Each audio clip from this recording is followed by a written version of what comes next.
welcome to another episode of True Tall Tales with Ti-Hua Chang. Today we're going to be talking about the Burning Man Festival in Nevada in the desert. 70,000 people attending what I call drugs, art, and namaste.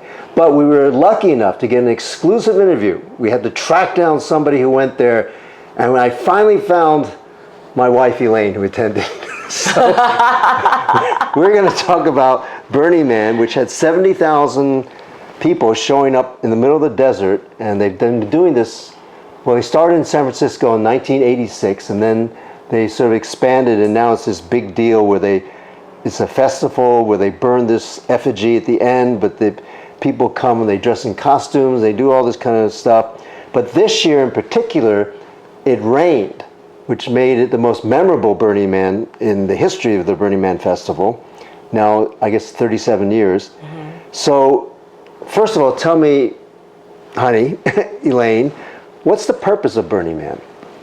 The purpose of Burning Man is for you to go be with your people, for you to find yourself, for whatever you want to find or achieve or seek, it's there.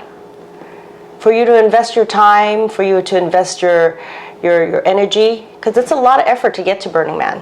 Right. It sounds very hippie-ish, which it was in the beginning. Totally a hippie event. Okay, so totally. It is part of that self-awareness and self-knowledge about yourself. And is that part of the Burning Man concept?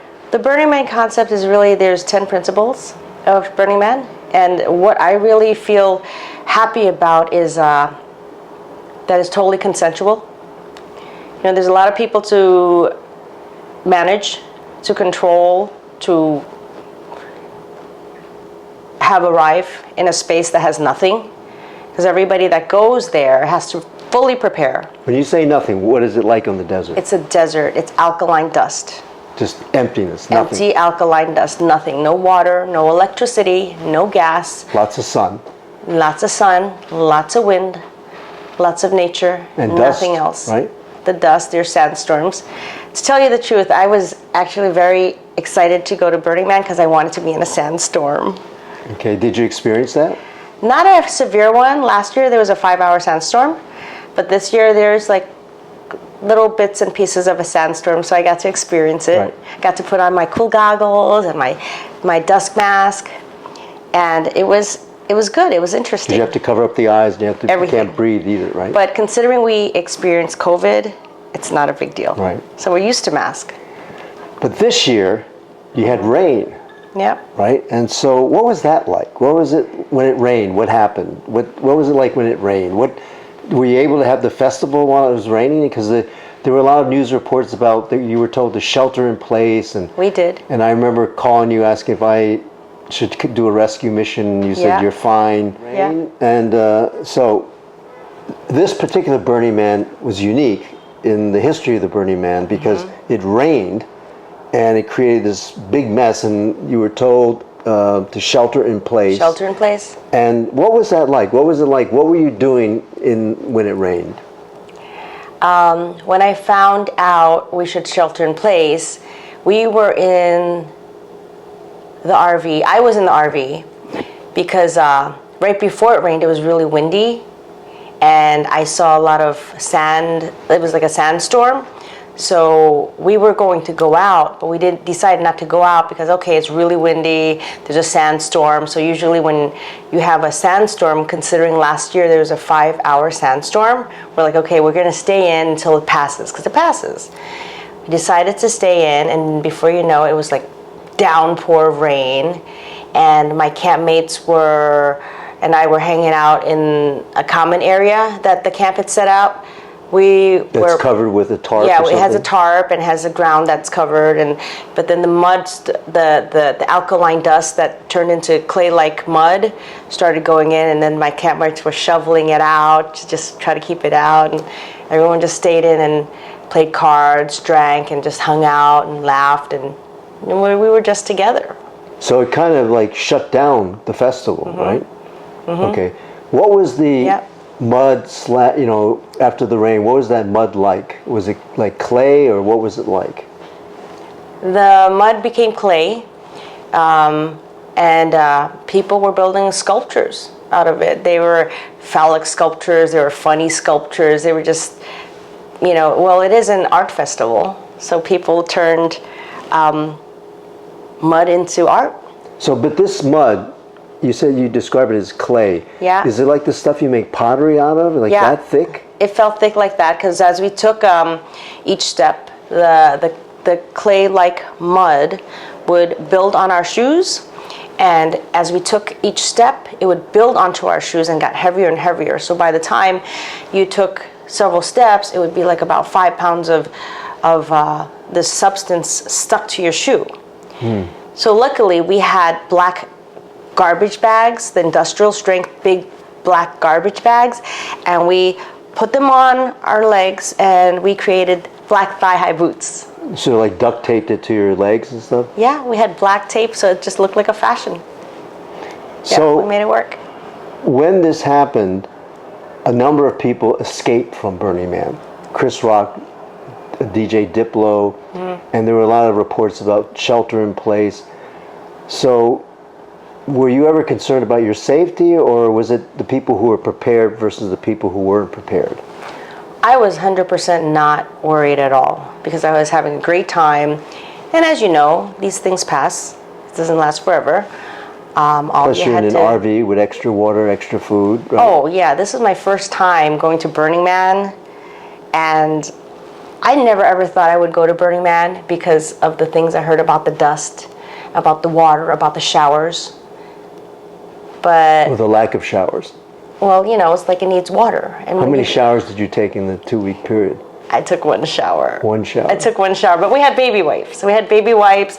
We had plenty of water. We came in with double the amount of drinking water that Burning Man recommended, because we have a spreadsheet of things that they recommend, so we could be safe and prepared. Because after all, you're in a desert that has no resources, nothing. There's no stores. If you got your period, you need tampons. They did have a camp called menstrual camp or something like that. Okay. So I guess if that happens, you go there. But your RV would not have been able to leave even if you wanted to. 100% not. Because the mud and the clay was so thick? Yeah, it became very mushy. I saw some idiot trying to just drive down the road, and you could just see him sinking in, and he would get stuck, and we're like, hey, like, really, dude, you're supposed to shelter in place. Were a lot of people trying to drive away? Or No, not a lot of people, just the idiots. How many idiots? Just a few people. I wasn't observing the whole time because I was having a good time just sheltering in place and just being present with the whole experience of being there for Burning Man, because that's why I went, not to escape or not to try to be somewhere else or just connect with the world. I was trying to just be present with the experience of being in nature and the lack of resources and being prepared and meeting new people and having real conversations. So at your camp, people have their own camps, a lot of different camps, Yeah. right? At your camp, you have your RV, and I guess you have a common area covered with a tarp, and the ground is covered. What happened when it rained? Did some of the mud and clay come into your camp, the common area? Yeah, it was everywhere because it's a natural ground. There was a lot of water. It built up fast. It got very mushy very fast. People were just slipping and sliding. And luckily I had an RV, but our other camp members, they had tents and they had to go to a porta potty. And the porta potty, you have to walk there, and it's like downpour, it's mushy, you're slipping and sliding everywhere, it's disgusting. So my camp members decided to have a bucket in the corner, and everyone just peed in that. So it was a little bit of a hassle, but nobody was in danger. No, not at all. I mean, if you follow the rules, you're okay. Right, but they But did if you say go shelter in place, so that sounds serious. Was it not Well, serious? shelter in place because you can't drive out, or you can't drive in to Black Rock City. Right. Were there any people who didn't have enough food or water? 100% there would be, but the whole purpose of Burning Man and their whole principle is we help each other. We help each other, and but you arrive and it's supposed to be self-reliant. So whatever you need to provide for yourself. But Burning Man's the whole idea of Burning Man is that we show up for each other. We show up for each other, whatever you need. If I have something, I will give it to you. So it's a gifting economy. Right. So how would people, supposing I wasn't that prepared, I needed some food and water, how would I tell anybody that? You would say, hey, I need it. To whom? Anybody. You just go next door and say, hey, I need food? Yeah, the person in front of you, the person next to you. Everybody was so willing to help out And anybody. Did people share water and food and stuff? Do you know? 100%. They did. Everybody's taking care of everybody else, but you show up self-reliant. Okay, so the alkaline dust is, let's say, you know how it is when you put chalk on your hand and it feels really dry? It's just like that.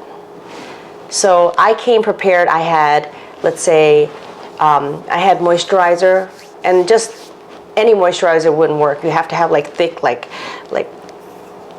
let's say what's called like bag balm or like Aquaphor kind of substance to like put on your hands, because the little cracks that you have and the dust gets in, it will crack it open. So it's very dangerous, yes. So you're not really supposed to walk around barefoot. You're supposed to make sure your hands are moisturized. I had gloves, and Burning Man recommend 2-3 pairs of socks a day for a person. So I made just sure. Just from the dust and Yeah, the clay? the dust How is does it? How does it get in the? I don't understand how it gets in the cracks. Like it's everywhere. It's like all over. It's. So let's put it this way.